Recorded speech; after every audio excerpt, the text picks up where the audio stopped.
Walked into an NBA arena in Oklahoma City wearing Prada, and the internet immediately had opinions. Then, a little girl who had been waiting outside the hotel all day finally got her moment. And somehow that small, quiet interaction said more about who Clark actually is than anything the haters have been saying for the past 2 years. Be honest, at what point do the people still trying to downplay Caitlin Clark's impact just accept that this is bigger than basketball now? Drop your take in the comments. Let's start with the arrival, because that is where the conversation began. She's back. Caitlin Clark is in the building. She's going to join us to preview the upcoming WNBA season and talk about one of her hobbies as Basketball Night in America, live from OKC, continues right after this. I think the salary market is great. I think it's as simple as that. And obviously, there's a lot of great things. Spread immediately. The comments that flooded in were not complicated. People were responding to presence. Not just the outfit, though the outfit was genuinely good, but the way she moved through the space, relaxed, aware of everything around her without being consumed by it, smiling at people without the expression looking manufactured, pausing briefly to say something to someone off camera, laughing softly, then continuing on. There is a specific quality that separates people who are comfortable being watched from people who are performing comfort. Clark has always been in the first category, and it was visible in every second of that entrance clip.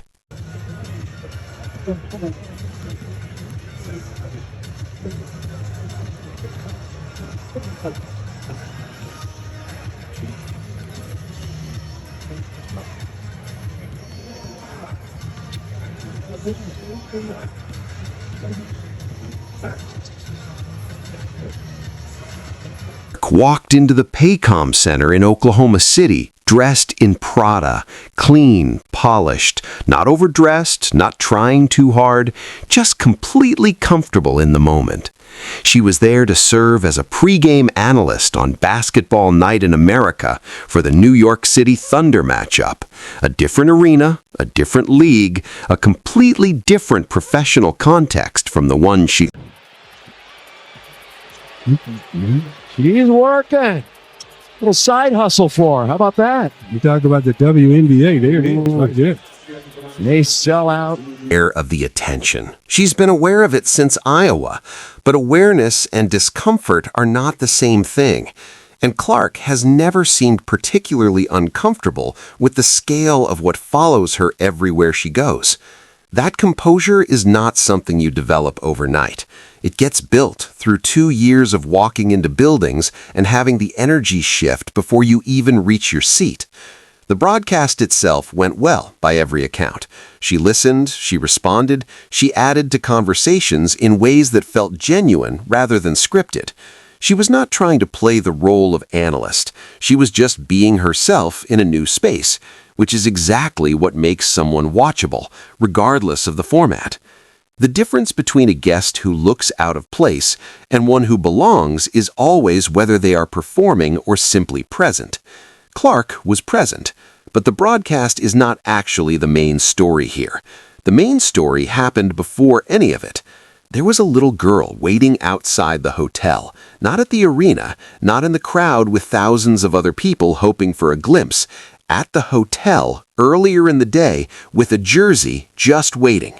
The way kids wait when they have decided that a specific moment matters enough to plan around it, to figure out where the person they admire is going to be, and then simply show up there and hope.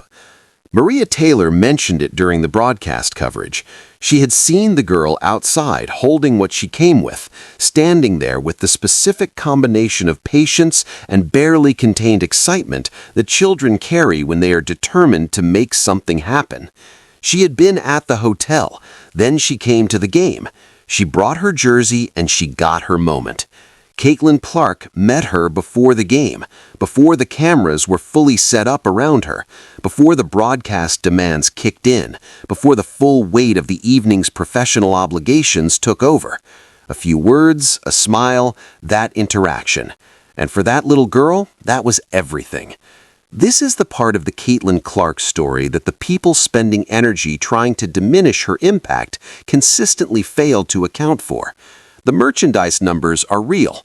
The viewership figures are real. The arena upgrades and sellouts and television ratings are real.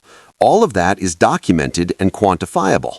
But the moment a kid waits outside a hotel in Oklahoma City on an NBA game night with an Indiana Fever jersey because she wanted to meet her role model, that does not show up in a spreadsheet. And it does not show up in a narrative built around resentment. It just is what it is. And what it is significant. The Oklahoma City context matters, specifically because it underlines something that keeps being demonstrated over and over again, regardless of what city Clark shows up in. This was not Indiana. This was not Iowa. This was not a market with any organic connection to her WNBA team or her college program. This was Oklahoma, a thunder market, an NBA city, a place where the home team was playing that night and the visiting team was the New York Knicks. There was plenty of basketball happening that had nothing to do with Caitlin Clark, and people were there with her jerseys on their backs. Fans lined up outside with her name on their jerseys, hoping for a signature or a moment. Inside the arena, as she moved through, heads turned and phones went up in that specific sequence that happens when someone with genuine public presence enters a space. Not because of a scheduled appearance, not because of a promotional setup, just because she was there and people recognized what that meant. Everywhere she goes, there they are. That line from the broadcast coverage is not hyperbole. It has been the consistent, documented reality of what follows Caitlin Clark, whether she is walking into a WNBA arena, an NBA game, or a photography assignment at an Indiana Pacers game. The fan base is not regional. It is not sports-specific. It travels. It shows up.